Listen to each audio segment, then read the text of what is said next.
Chapter number 6 and exercise 6.1 है integration. आज हम स्टार्ट करेंगे। क्वेश्चन नंबर 1 से इवेल्युएट द फॉलोइंग।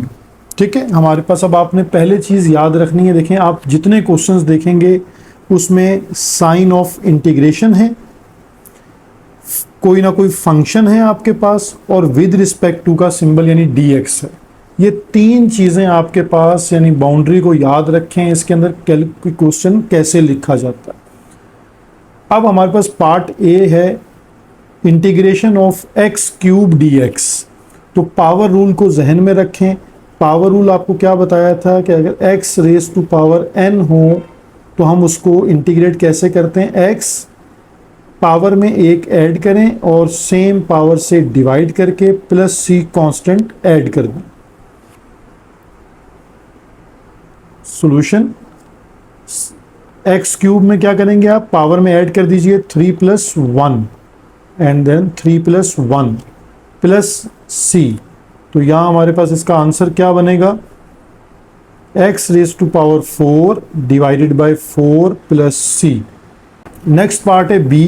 अब b पार्ट में आप अगर थोड़ा सा गौर करें तो आपको नज़र आएगा कि ये पूरा पार्ट, देखिए ये पूरा पार्ट कांस्टेंट है, इसमें कहीं भी x नज़र नहीं आ रहा। और कांस्टेंट का रूल आपको क्या बताया है कि कांस्टेंट हमेशा इंटीग्रेशन के साइन से पहले लिखा जाता है।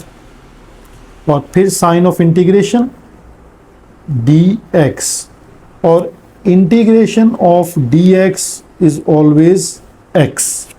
तो यहाँ पर आपके पास a + 15 और x as it is and constant of integration. अब हमारे पास पार्ट सी है integration of 1/5x and dx। तो हम इसको कैसे इंटीग्रेट करेंगे, देखिए 1/5 कोफिशिएंट को आप इंटीग्रेशन से पहले लिखें, then integration of 1/x dx। तो हमने फार्मूला लॉगरिथम जो लॉग रूल पढ़ा है उसमें क्या था कि 1/x dx का इंटीग्रेशन होता है ln x। तो यहाँ आपके पास आंसर बन जाएगा 1/5 ln x प्लस c। अब इसमें हमारे पास है नेक्स्ट पार्ट है पार्ट डी, जिसमें 3 फंक्शंस हैं। तो मैंने आपको रूल एक बताया था कि आप इंटीग्रेशन को तीनों फंक्शंस के साथ अलग अलग ब्रेक कर दें, यानी integration of 3x² plus dx, integration of 4x dx and integration of 5 dx। जितने भी कोफिशिएंट्स हैं इन्हें इंटीग्रेशन से पहले लिख लें। 3 इंटीग्रेशन ऑफ x² dx, फिर 4 as it is integration of x dx, 5 भी कोफिशिएंट है इंटीग्रेशन ऑफ dx। अब आपको ये याद हो गया होगा कि हमने पावर ऐड कर दी है, मीन्स x² की इंटीग्रेशन क्या होगी, x³ / 3। हमेशा पॉलिनोमियल से पावर एक बढ़ जाएगी, x² है तो x³ हो जाएगा प्लस 4 एज इट इज। देखें यहाँ x की पावर क्या है 1, तो क्या हो जाएगा आपके पास x² and then divided by 2। और इंटीग्रेशन ऑफ dx क्या होती है x। अब यहाँ पे constant of integration c add कर दें, देन 3 से 3 कैंसिल, x³ 2 × 1 = 2, 2 × 2 = 4, तो 2x² minus 5x plus c। अब हमारे पास नेक्स्ट पार्ट है पार्ट ई। हम इसको कैसे इंटीग्रेट करेंगे, देखें दोनों ब्रैकेट्स मल्टीप्लाई हो रही हैं, तो फर्स्ट तो आप इसको मल्टीप्लाई कर लें, t³ बन जा t³ and then t³ × 3t², तो ये हो जाएगा 3t⁴ dt। अगेन इंटीग्रेशन का साइन ब्रेक कर लें, स्प्लिट कर लें, t³ dt plus 3 as it is यानी कोफिशिएंट है उसको पहले लिख लें, और इंटीग्रेशन ऑफ t⁴ dt। ये जो dt है ये आपने जितनी दफ़ा इंटीग्रेशन ब्रेक करेंगे हमेशा अलग अलग लिखेंगे, क्योंकि इसका मतलब है कि विद रिस्पेक्ट टू t आप इंटीग्रेट कर रहे हैं। और 3 ये देखें कोफिशिएंट था, ये साइन ऑफ इंटीग्रेशन से पहले लिखा जाएगा।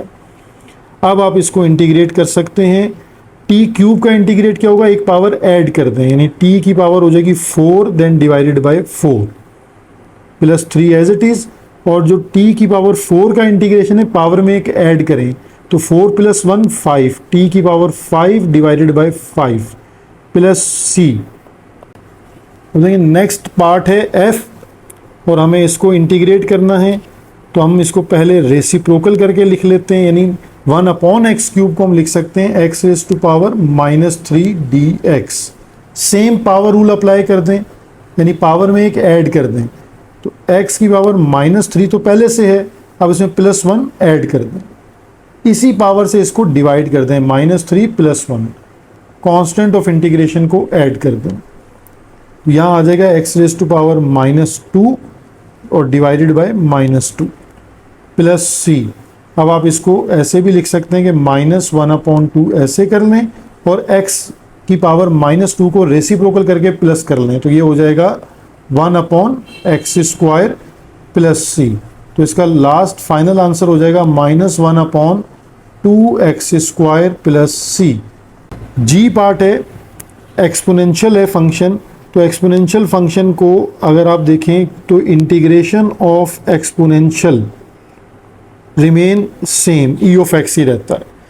तो यहाँ पर ये रूल कैसे अप्लाई होगा, जब हम इसको इंटीग्रेट करते हैं e raise to power 5x dx को, तो अकॉर्डिंग टू रूल जो भी आपके पास एक्सपोनेंशियल फंक्शन है ये एक दफ़ा एज इट इज़ लिखा जाएगा, फिर जो इसमें चेंज आ रहा है x के अलावा, यानी कोई नंबर कोफिशिएंट में आ रहा है, उससे आप इसको डिवाइड कर देंगे और कांस्टेंट ऑफ इंटीग्रेशन को ऐड कर देंगे, तो ये हमारी इंटीग्रेशन यहाँ कंप्लीट हो जाएगी। पार्ट एच में एक बहुत इंपॉर्टेंट रूल लग रहा है, हम इसको कैसे इंटीग्रेट करेंगे। देखें 5 एक नंबर है यानी कोफिशिएंट, इसको इंटीग्रेशन से बाहर लिखें 1/1 प्लस x² dx।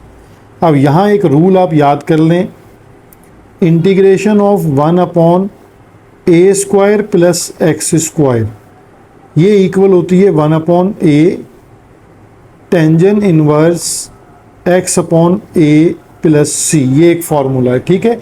अब आपको ये वाली शेप याद रखनी है कि इस शेप की इंटीग्रेशन आपने हर बार इसी फॉर्मूला के थ्रू करनी है। तो अब आप इसको लिख कैसे सकते हैं, देखें 5 as it is 1 as it is, आप इस 1 को लिखें 1² प्लस x² dx। अब आप इस पर नेक्स्ट स्टेप में फॉर्मूला अप्लाई कर दें, 5 एज इट इज़ 1/a, तो 1/a का मतलब क्या है आपके पास 1/1, क्योंकि a यहाँ पर 1 है, देन टेंजेंट इनवर्स x तो x ही है और a यानी 1 और प्लस c, तो ये आपके पास इसका आंसर बन जाएगा 5 1 ज़ा 5 tangent inverse x plus c। Part आई है, पार्ट आई में हमारे पास इसका सिंप्लीफिकेशन ऑफ इंटीग्रेशन कैसे होगी। अगर आप देखें तो ये टी क्यूब है multiply with t raise to power 1/2, तो पहले पावर को सिंगल पावर में चेंज कर लें, 3 + 1/2 dt, तो ये हमारे पास हो जाएगा t raise to power 5/2 dt। अब इस पे जनरल पावर रूल अप्लाई कर दीजिए। अब पावर रूल के अकॉर्डिंगली इंटीग्रेशन कैसे हो रही है कि पावर में आपने एक ऐड करना है, ठीक है, और उसी पावर से आपने डिवाइड भी करना है, देन प्लस सी।